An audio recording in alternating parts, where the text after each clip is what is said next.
இப்போ அரைச்சி வச்ச பொடி அதில் வந்து எத்தனை ஸ்பூன்? 2 ஸ்பூன் தாராளமாக போகும். ஓகே, ஜெனரஸாக 2 ஸ்பூன் வத்தல் குழம்பு பொடி, ரெட் சில்லி பவுடர்.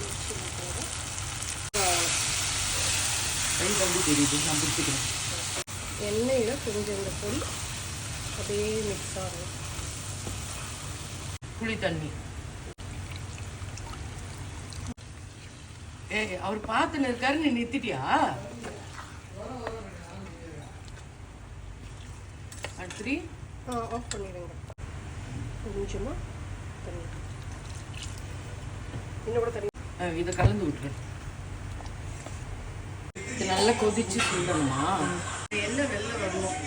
ஊற்றுல பார்த்தீங்கன்னா நல்ல எண்ணெய் வெள்ளை வரும்.